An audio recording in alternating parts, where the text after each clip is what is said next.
You're listening to all new Nooga Radio, NoogaRadio.com here on 92.7 FM. The show is Clutch with Keon Rose. Thank you for joining me today, making me just a small part of your day.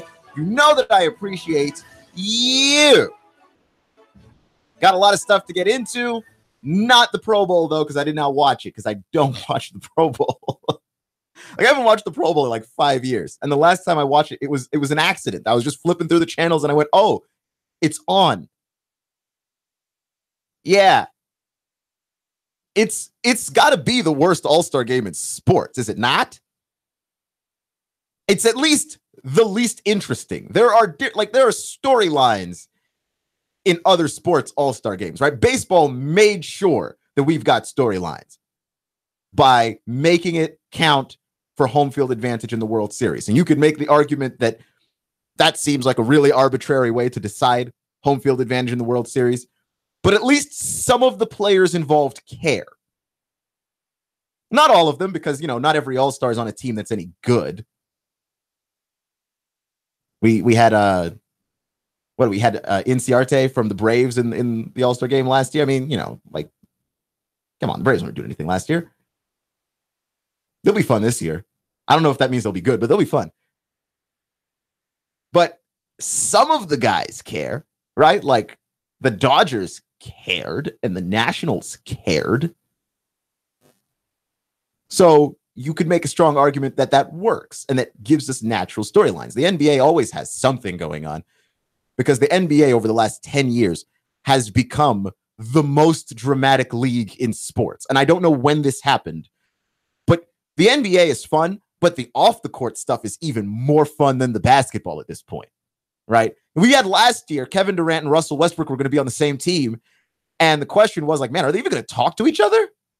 Are they even going to pass the ball to each other? And then they did. And that was a whole big moment. It was, wow, I can't believe you passed him the ball, even though you play on the same team now.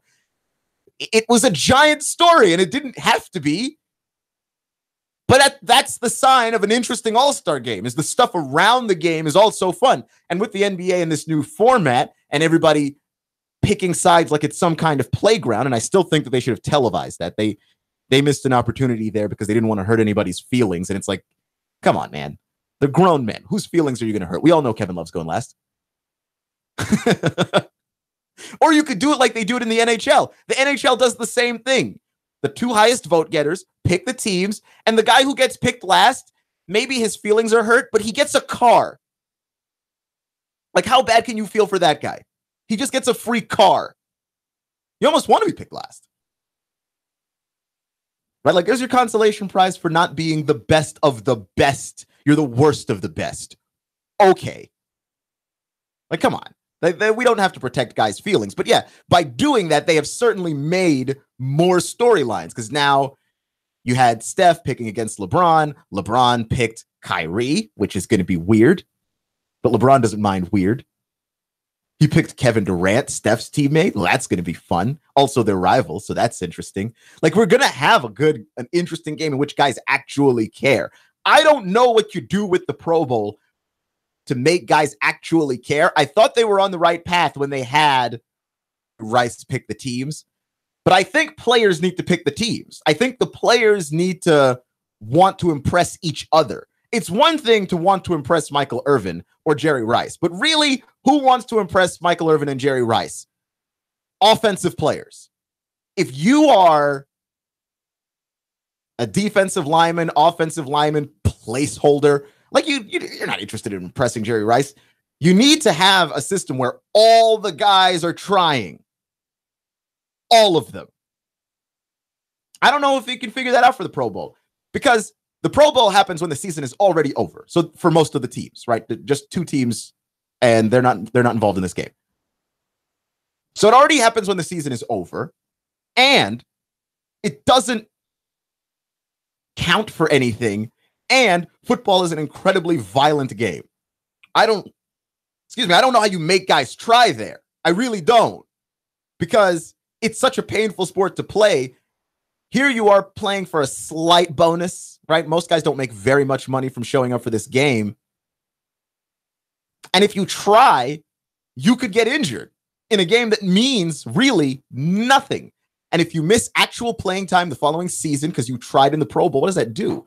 So I don't know if we're ever going to get to a point where the Pro Bowl is interesting. But as long as it's like this, I ain't watching it. Right. No, not watching it. What I did end up watching, though, was the Farmers Insurance Tournament. The golf tournament, the PGA tournament over at Torrey Pines. And I was watching it for a number of reasons. One, Tiger Woods was playing. Two, it's at Torrey Pines. Three, Tiger was doing pretty decently, right? He tied for 23rd. He finished 3 under for the day or for the tournament. And ratings were up. Ratings were up because when Tiger's good, golf's good. And this is, to be fair to golf, the ratings haven't been terrible. It's not like they went into the tank. I think that there are a number of recognizable stars at this point in the game where you could look at Rory McIlroy and you could look at Jordan Spieth or Matt Kuchar or any of these other guys.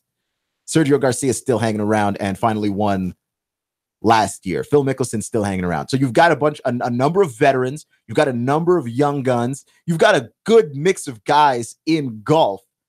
But Tiger's still, if you just go based on resume, right? Not the way that they're playing right now, but just based on resume, Tiger Woods is still the greatest active golfer. And if you're going to go off of that, anytime Tiger plays, and we all want to see if he can return to his form, Tiger Woods, by the way, coming out of drug rehab, pretty much bounced back immediately and looked solid, turned in a solid performance. It was interesting. Torrey Pines is always a nice course to watch people play on. So for me, that was just fun. Yeah, when Tiger Woods is playing, and look, we can rag on all of these teams that are really great if we want to, right? You hear Sam Jordan say this all the time on Sport Talk with Sam Jordan that comes on before this show, that anybody but the Patriots, right? He's an anybody but the Patriots guy. But football's better when the Patriots are great. Right? Like the Patriots win another Super Bowl. Football's not getting worse. It's getting better. That's just a fact. And it's because the Patriots are in that villain role where you just want to see anybody win but them, that football is great. And if Tiger Woods were to reprise that role in any capacity, he'd make golf great. Right? Make golf great again. So that's what it is. I mean, I don't know. I don't know if you can make it much better because I don't know that Tiger Woods has a ton left in the tank. But I do think that Tiger Woods can get to the point where he's competitive again, where he can get to the point where on Sunday, you actually get the feeling like he might win, which for Tiger is good considering his previous performances, but it's not as good as he used to be, where it used to be Sunday and you were sure he was winning. Right? We'll just take he might win at this point. And that's the question you always ask whenever Tiger is involved in something is he back or is he back, right? Because that's the question. Is he physically just back playing or is he back? Like, is he Tiger again? And that's something that's left to be determined. We will have to find out. We really will. You're listening to all new Nooga Radio, noogaradio.com. Clutch with Keon Rose. You're on 92.7 FM. And there are a number of great blogs that cover the SEC out there. But I think there are even fewer that cover SEC basketball. And in large part, and the SEC has done this to itself because it's been playing very stinky basketball for the greater part of the last 10 years. And that seems weird to me because I remember when I was a kid, I actually liked watching SEC basketball, and I did not live in the South, right? I watched a lot of college hoops. I still do. And I remember liking Tennessee when I was a kid. And I remember liking Auburn when I was a kid. And I remember liking Florida when I was a kid, when Billy Donovan was down there. Like, I remember liking all of these teams. And the SEC was really good in basketball for a long time. And I cannot tell you what happened. I guess just the coaching disappeared as far as that being a priority. And the SEC has always been a football conference, but the basketball was never awful like it was like the last 5 years. Not watchable. Kentucky was good, and it was just Kentucky. for the last 5 years, right? Like Kentucky is the team, this conference, and to a large extent, they still are. But what we're seeing this season from Bruce Pearl down at Auburn, and what we're seeing this season from Rick Barnes and Tennessee is something of a resurgence for the SEC, especially what Rick Barnes is doing at Tennessee. Right? And there was a very interesting blog post by the Fansided blog, which Fansided is pretty solid if you want to, get a look at college sports. It's a blog by fans for fans, and so there's some pretty diehard fans. I have gone through the process to be hired for Fansided. I just didn't have the time to write for them, but it is one of those things where like they have a very rigorous team. And so Billy Wilford wrote the story today about the SEC improving its basketball enough to be considered the best. Now, I think that's a little bit far-fetched. I don't think so. But I do think that they're worth paying attention to again. They're making waves here. I still think that it's hard to overlook the ACC. As long as Duke is there, it's going to be a tough one. Right? And it's going to be hard to ignore the Big 12 and what they do. And what Bill Self has done at Kansas for years.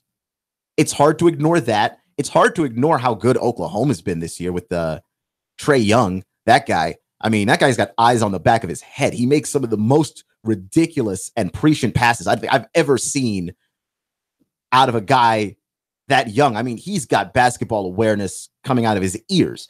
He really is one of these brilliant passers. Passing is something that has become a gigantic part of the game.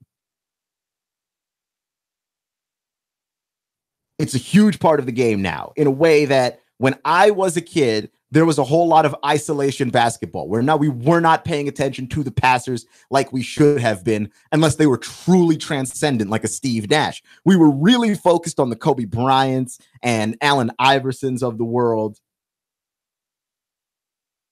We were really focused on those guys. And I thought, well, once the league started shifting towards passing and paying attention to guys like Tony Parker and Steve Nash, that was a fun thing to watch. And you have all of these things opening up to the point now where the league's biggest stars, even though they can score, great passers of the basketball. LeBron James, great passer of the basketball. James Harden, great passer of the basketball. Steph Curry, great passer of the basketball. He doesn't get as much credit for it as he deserves. And then you've got guys like Lonzo Ball, John Wall, really great court vision. And the thing that we know the most for is being pass-first guards. And I didn't know that we could get there at this stage in the NBA, where it's not all about dunking and putting somebody in a poster, but you're trying to make a great pass to make a teammate better. Or if you are trying to be flashy, you're still trying to be flashy through moving the ball to other guys. Right? And Trae Young is in that same mold of pass-first guy. So it's really hard for me to look at the Big 12 and ignore what the Big 12 is doing from a basketball perspective and say, hey, the SEC has been great, so let's jump the South up ahead of everybody. I don't see that yet. But we're heading there. And that's something where in the next couple of years, we might see it. Now, where you have to really also understand why I don't think you get to just jump the SEC up to being the best basketball conference, even though Tennessee's playing amazingly, and even though Kentucky is playing well, right? Like, and Kentucky does this, by the way, because they have freshmen on basically a carousel. They just rotate freshmen in. So they go through growing pains basically annually. And they're starting to hit their stride now, I think. But when you look at how good Auburn's been, when you look at how good Tennessee's been, even Alabama has had some really good, really fun games and may wind up making the tournament. Good a lot of these teams have been. Right? LSU and Missouri, by the way, greatly improved. Even when you look at how good a lot of these teams have been, one of the things to know is you cannot be considered one of the better basketball conferences if you don't do it in March.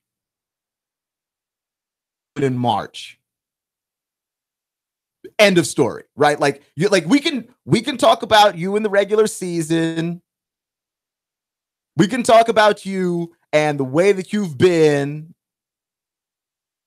all year long. But if you get bounced out of round 1 in March, it didn't mean anything. You can't be one of the best conferences in basketball. And I will say this about all the other conferences, right? The ACC, the Big 10, the Big 12, the Pac-12, they've had deep postseason success, right? When you look at the deep runs that they've been on, whether that was Washington a few years ago, and I'm talking just Final Four, even Elite Eight, right? I'm not even talking about getting all the hardware. I'm just talking about that.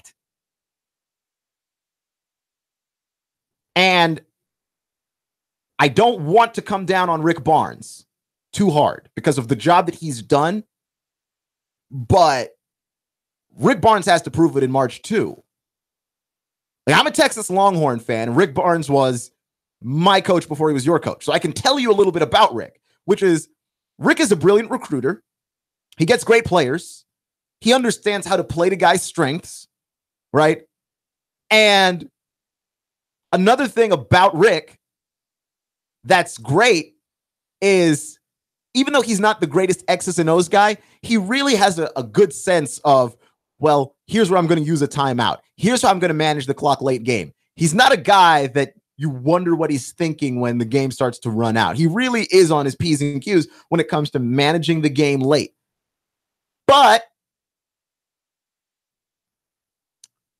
I don't know if I use all of my fingers and toes, I might be able to count all of the first round exits that Rick Barnes has sustained in his career. He's been bounced out of the first round a lot. And so what I want to see differently from him, and why Texas, by the way, fired him in the first place, was here's a guy that can get you to the tournament. He can get your team to the point where it was getting to the tournament. And if you're Tennessee, by the way, you are in desperate need of that. I am giving Rick Barnes all the credit in the world. But he's got to do it in March.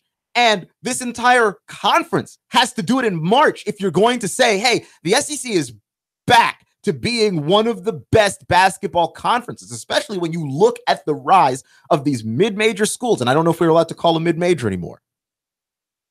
People treat it like it's a slur, like it's a dirty word. I don't know, but I'm going to say mid-major for the lack of a better way of saying it off the top of my head here. But when the rise of these mid-major schools, you are going to have a hard time winning in the first round. You're going to have a harder time winning now. And certainly in the last decade, that's been true than ever when we've seen the rise of VCU and Villanova. Right? I mean, Villanova's always been around, and Villanova's always, it's in Philadelphia. It's always been a basketball school. But I'm just saying, like, when a school of that size is consistently contending, or a school like Lehigh University can knock off Duke in the first round, like they did 3 or 4 years ago. I think it's 5 years ago now. Time's just flying by. But when a school can do that, your job of proving it in March is much harder than it ever used to be. And that's where I need to see the SEC succeed. I want to say that the SEC is back as much as the next guy, because to me, that's what would be right in the world. That's what I know, is this conference being good at basketball also. Right? Being great at football like they usually are, but being great at basketball also. And I don't know what happened in the last 10 years.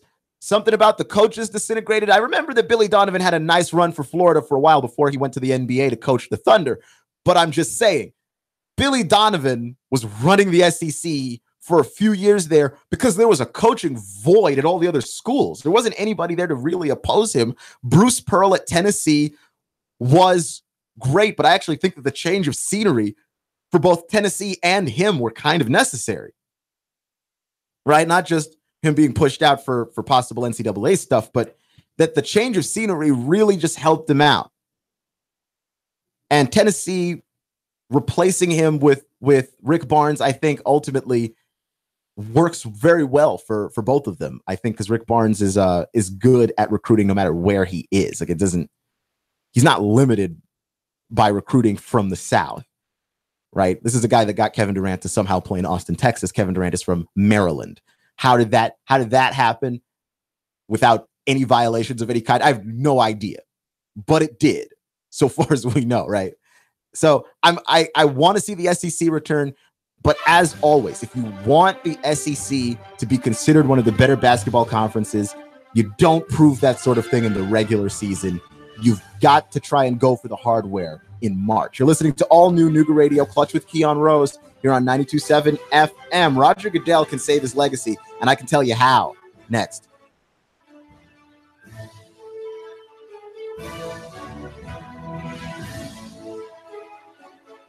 The Tennessee Valley's news talk leader, Nooga Radio, digital FM 95.3 HD4 and 92.7 FM. 3, 2, 1. Chattanooga Radio, digital FM 95.3 HD4, 92.7 FM's news now. Gunshots rang out on Wheeler Avenue. Chattanooga police say a person showed up at a local hospital with a gunshot wound. Traffic, news, and information. Nooga Radio, digital FM 95.3 HD4 and 92.7 FM. 3, 2, 1.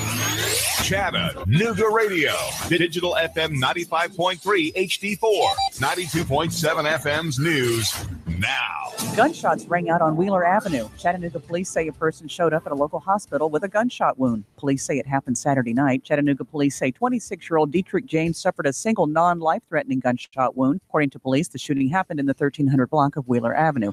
The Violent Crimes Bureau is on the case. A pantless Chattanooga woman caused a ruckus on Friday night. CPD officers responding to a report of suspicious activity at the Shepherd's Hills Apartments on Tunnel Boulevard. Officers learned that Antoinetta Lewis had been banging on doors of multiple apartments asking for help. She appeared intoxicated. She's accused of trying to bite officers, taking her pants off, and lying in the street, kicking out a patrol car window. The Sean Hannity Show is on every weekday from 3 to 6, only on Nooga Radio. Val St. John, Nooga Radio News, now. Sam Jordan, News Talk 92.7 Sports Now. The University of Tennessee and Chattanooga fell at home for the first time since 2011 in Southern Conference action with a 71-50 loss to Mercer Saturday afternoon. Mocs fall to 13-8 overall and 4-3 in league play. Chattanooga's last loss at home to a Southern Conference opponent was February 14th of 2011 against former SoCon member Appalachian State. The Mocs will hit the road for a 2-game swing with Foster's next chance to become the 8th coach in NCAA women's basketball history to reach the 900-win mark on Thursday, February 1st at Western Carolina. Meanwhile, the Covenant men's basketball team used the season-high tying 16 three-pointers, including 8 from James Mitchell, and pulled away from Huntington in the second half for a 90-75 victory over the weekend. Scots return home to the Barnes PE Center on Wednesday against Maryville. Tip-off set for 7:30 p.m. Sam Jordan, News Talk 92.7 Sports Now. Becoming partly cloudy through your nighttime hours, turning colder overnight, lows into the upper 20s. For Tuesday, mostly sunny but breezy and chilly all day, highs only 42 to 45. Tomorrow night, lows into the lower to middle 20s, more sunshine 50 to 52 Wednesday. Lose weight with Hamilton Weight Management's intensive behavior therapy program, often covered 100% by Medicare. Call 706-278-1622 or visit hamiltonhealth.com/weight. And I'm Source Team 12 Chief Meteorologist Patch Report. The Tennessee Valley's news talk leader, Nooga Radio, digital FM 95.3 HD4 and 92.7 FM. Shetty interviewed everybody in the administration, didn't interview one cabinet member. Says the president won't read anything. I've had a long conversation with the president. There wasn't one subject I raised or one news item. Sir, let me tell you about this. Blah, blah, blah. I mean, again, they'll say he goes to sleep at 6:30 at night because he goes to bed at 1 in the morning now. They've got to go to bed a little bit earlier. And he gets up at 5 a.m. These people, again, it's all lies. We all know. So this. You're listening to all new Nooga Radio, NoogaRadio.com here on 92.7 FM. And look, I want to be a little delicate on this situation because I feel like there's a little bit of room for hypocrisy for me. This is going to come back on me in some way that I'm probably not going to be thrilled about, but you know, life is for those who take chances. So I'm going to take a chance here. The Cleveland Indians are getting rid of Chief Wahoo. I'm cool with that. Is everybody else cool with that? I think we should all be cool with that because Chief Wahoo is a racist logo. He is. I don't know what else to tell you on that one. He is. He's incredibly racist. He is a caricature of a Native American that is literally red. And, it's one of those things that, for me personally, comes with a certain stigma of possible hypocrisy, because I also root for the Washington Redskins, and the Redskins, the team name, is considered by many to be racist. It is also considered by many to not be racist, and I'd like to come around to a general consensus on that, because if it is in fact racist, I'll stop saying it, and the team should stop using it as its name. The problem is that I've actually seen Native Americans on both sides of the issue.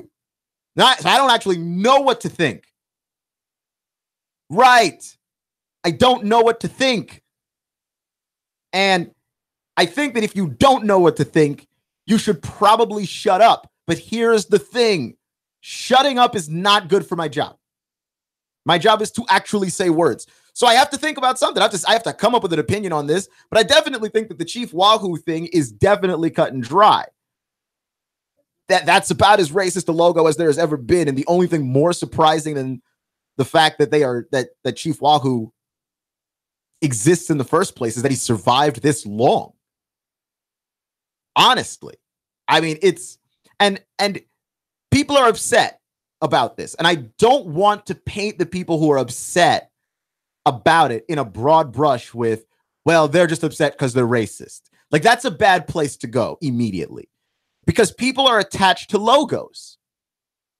They are. We all get attached to logos. When a company changes its logo, everybody loses their mind. Everybody, 100% of people. I'll give you an example. I remember when the Big Ten changed their logo? Right. You get used to logos is the thing. You get used to a new logo over time. But remember when the Big Ten changed their logo? I don't know about you, and maybe Sam Jordan can back me up on this, because he's worked with Penn State in a number of different situations, and well, they're in the Big Ten, but the Big Ten logo, fans were mad, right? And this logo doesn't have any racial or cultural connotations to it at all, outside of just being the new logo, right? Which is the new Big Ten logo it says it's big, right? But the I and the G are also sort of sculpted to say the number 10. And I think it's a cool logo, but there were people who grew up their entire lives with the old logo, and they got used to it, and they got mad when the Big Ten changed their logo. And this happens all the time. You don't just change your logo, because your logo is your face, so far as people are concerned, right? Which is exactly why the Indians have to move away from Chief Wahoo, because your face, the thing that people know you by, can't be a racist caricature of a Native American, which it is. It can't be that. So they've got to move away from that, and I think that they're making the right call here. But I also don't want to just bash all of the people who are upset about this, because the people who are upset about this aren't upset about this because, boy, they like racist caricatures a lot. They're upset about this because that logo means something else to them. What it means to them is baseball. And it sounds corny and it sounds hokey, but I'm serious. I'm dead serious. What that logo means to those people is baseball. Now, Major League Baseball and the Cleveland Indians ought to change the logo for exactly that reason, though. That a racist caricature of a Native American cannot come to symbolize baseball to you. Right? And it's not your fault if it happens. It's theirs for having that be the logo in the first place. And so the reason why I feel conflicted in talking about this story is because it's very obvious to me with Chief Wahoo, who not only is a racist caricature in design, but is a racist caricature in name. Really, Chief Wahoo? Wow.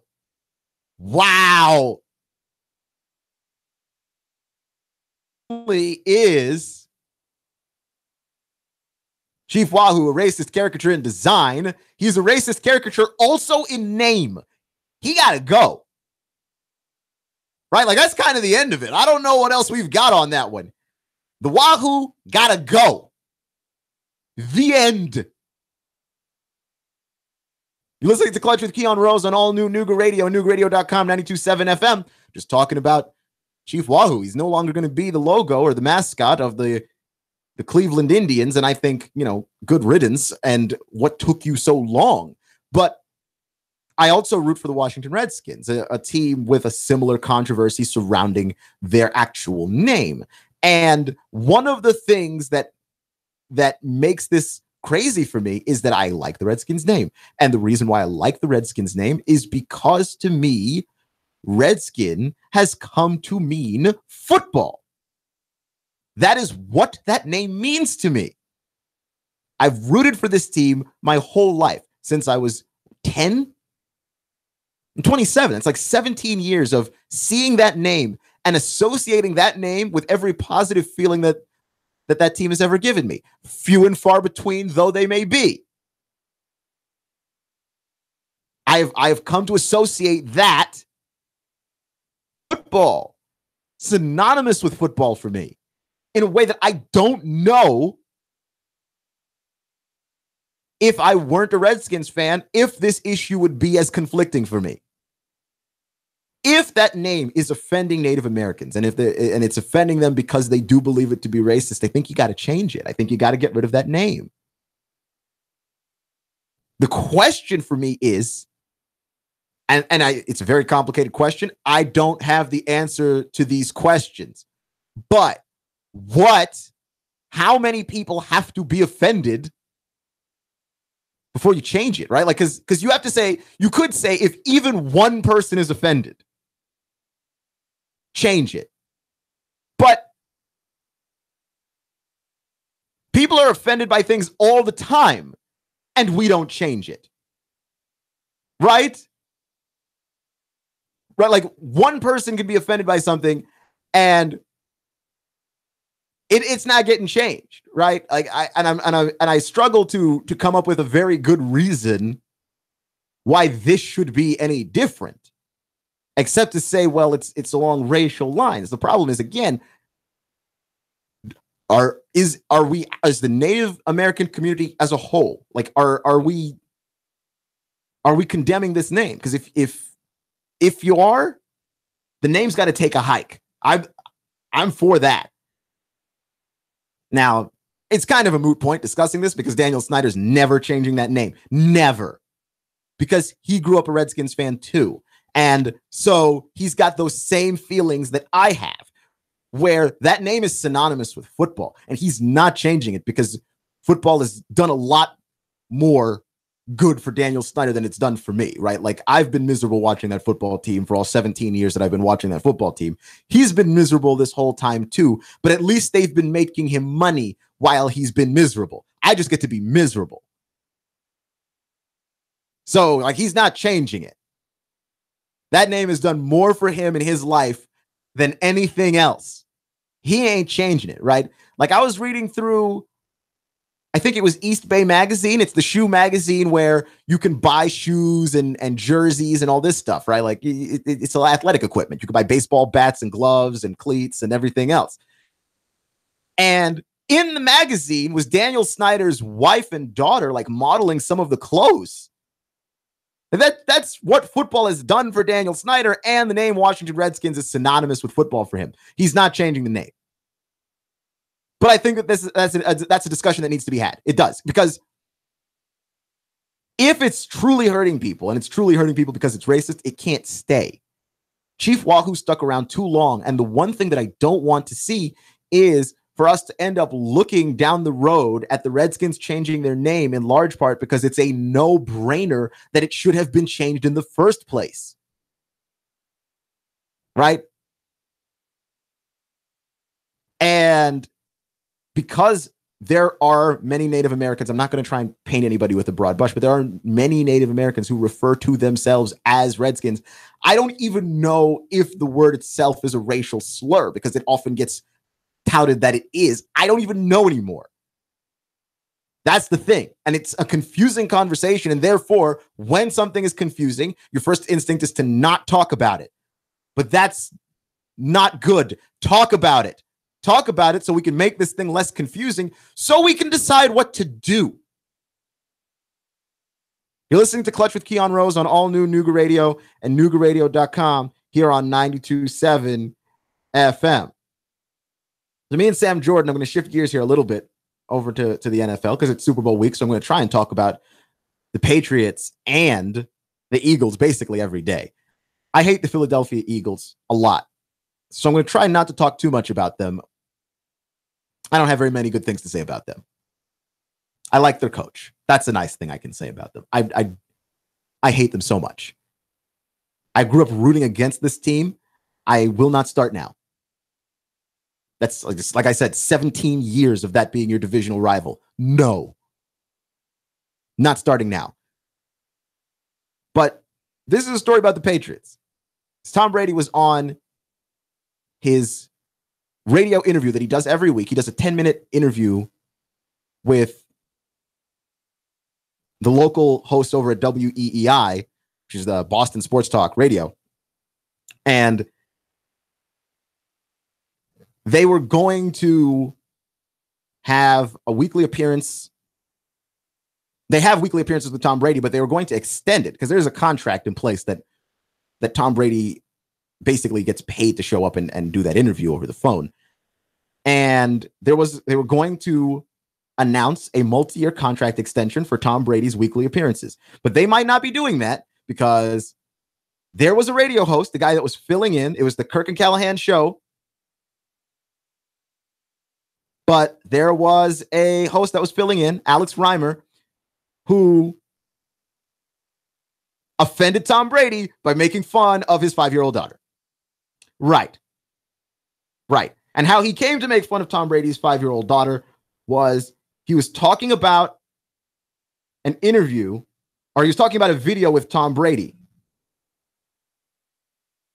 Right? It was a documentary. Tom Brady's been doing this documentary. I believe the documentary, it's Tom Brady versus Time is the name of the document. Tom versus Time is the name of the documentary. And the documentary series is about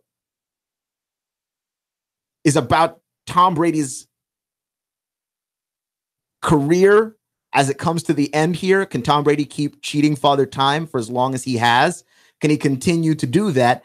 And it's taking a philosophical sort of spiritualist angle to it because the guy who's doing the documentary is Deepak Chopra's son. And I don't know if you know anything about Deepak Chopra, but Deepak Chopra is he's this guy that he meditates a bunch and he says things like, if you believe it, the universe will give it to you, which is silly. It's absolutely silly. But he says like weird esoteric stuff like that. So anyway, Deepak Chopra's son is the guy that's doing the documentary. So it's going to take that weird, oddly spiritual turn on everything.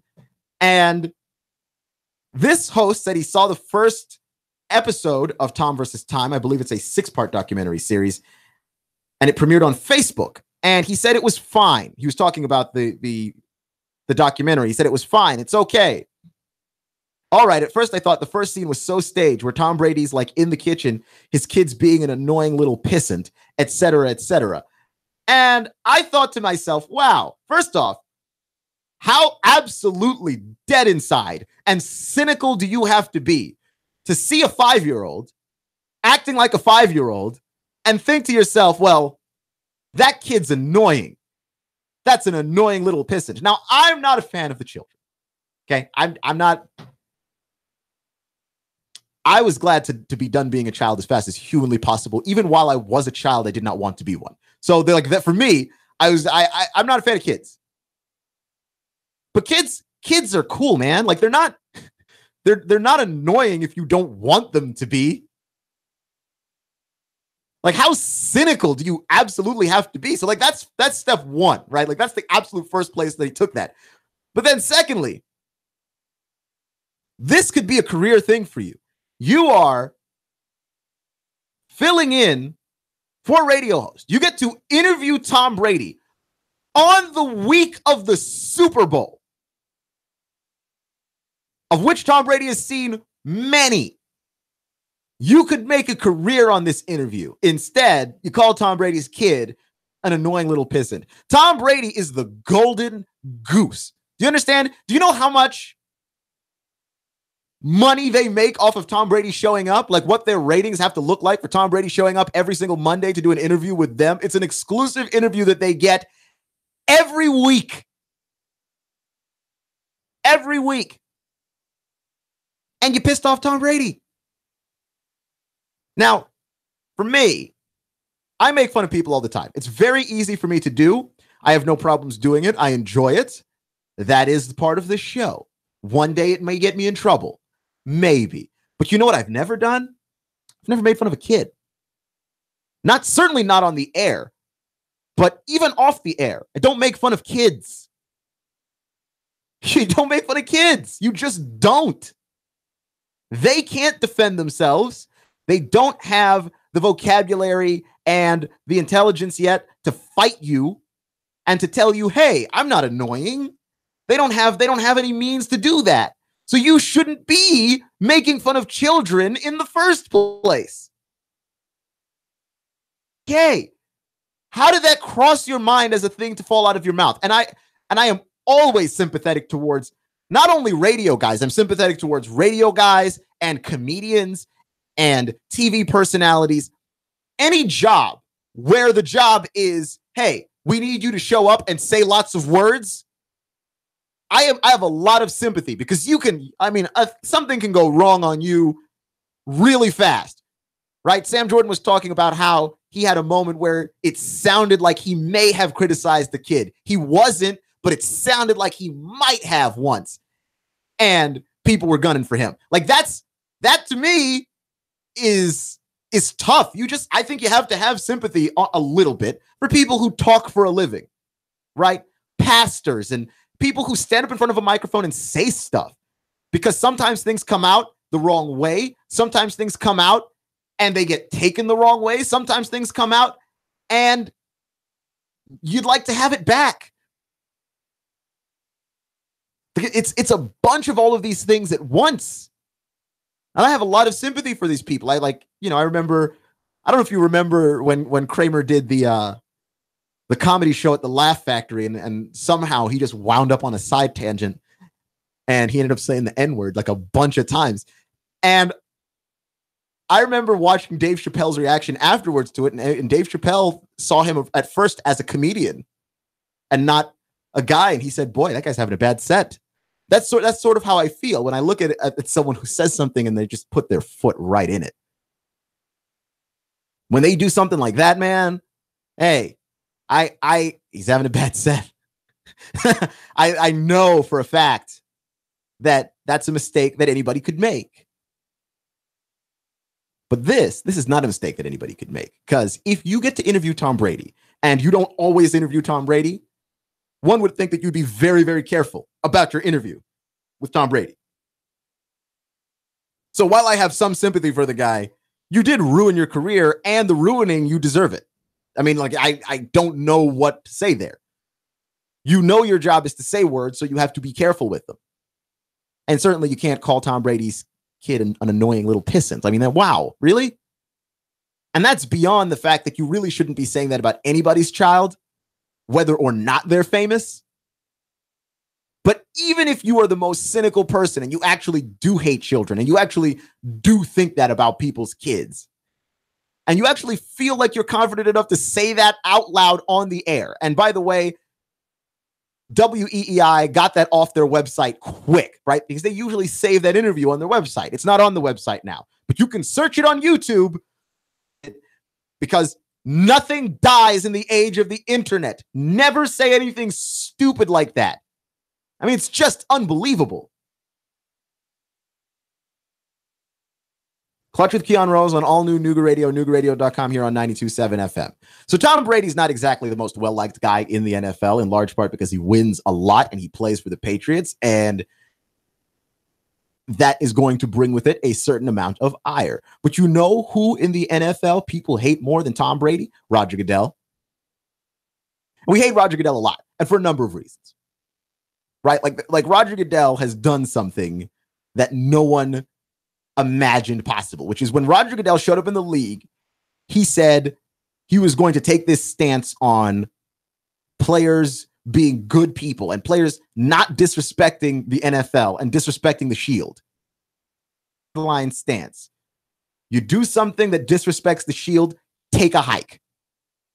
And people loved him for that. I remember originally at the beginning of Roger Goodell's career, because we talk about him now like we've always hated him. We did not always hate him, right? He became a hateable guy.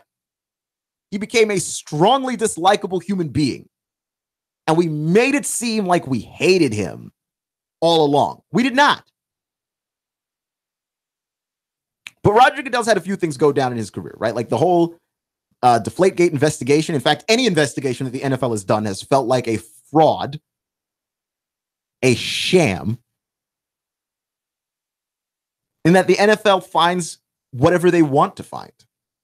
If the NFL goes into an investigation and they don't want to find anything, they don't. And if the NFL goes into an investigation and they want to find something, they do. End of story. So yeah, it's very easy to dislike Roger Goodell over that. The fact that players get suspended by him, and if they want to appeal their suspension, have to go back to him. There's a number of things that are absolutely dislikable about the Roger Goodell regime in the NFL. To the point now where it's very obvious why people don't like him. But Roger Goodell could help his legacy. He could save his legacy. Because Roger Goodell, and he's come out and said this, and I think he's aware. Roger Goodell has come out and said that he is, quote, concerned about the catch rule. He said this on Colin Cowherd's show. He said, I'm not just somewhat concerned. I am concerned. It's particularly in the going to the ground that I think is creating a lot of the confusion. Right. Because it's a bad rule. It's a bad rule. We're not confused about the rule. That's the thing. We're not confused about the rule. We're confused why the rule exists.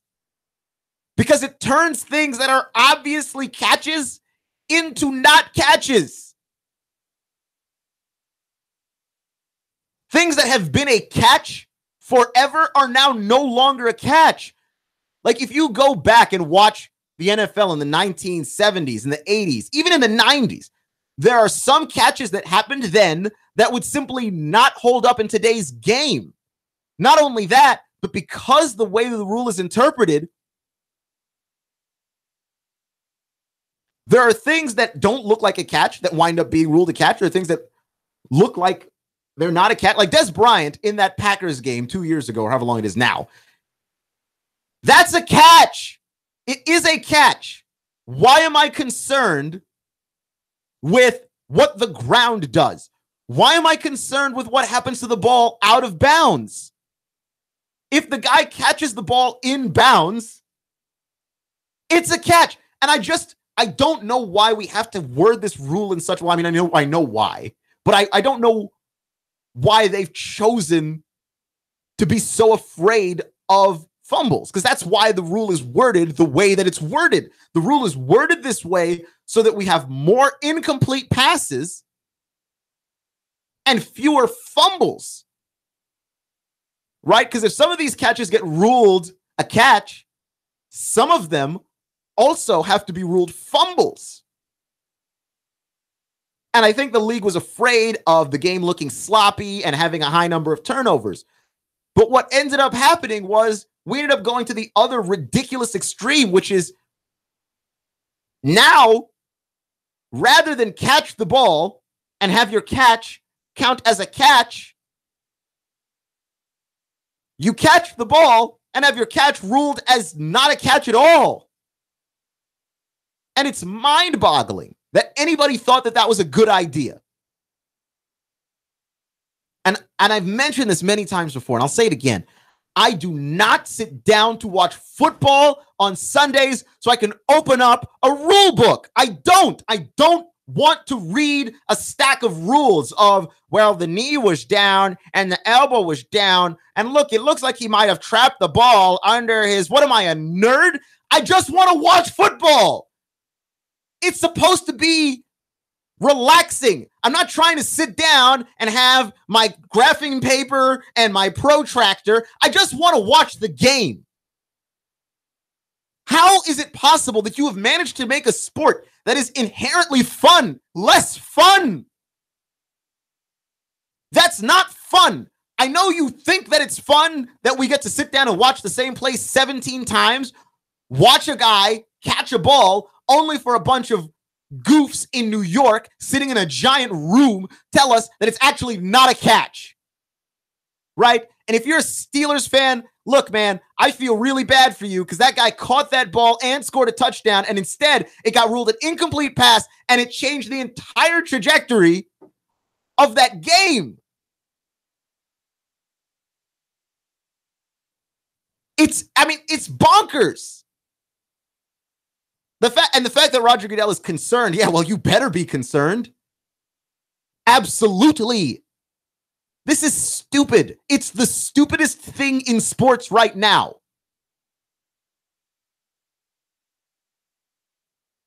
It is. And there's no excuse for it. Right? And you could say, well, what's WPLZ HD4 Ottawa, W224AZ Chattanooga, 92.7 Digital FM 95.3 HD4 Chattanooga. This is CBS News on the Hour, presented by TheraWorks Relief. I'm Pam Coulter. After months of criticism from President Trump, FBI Deputy Director Andrew McCabe decided to depart now rather than when his retirement takes effect in March.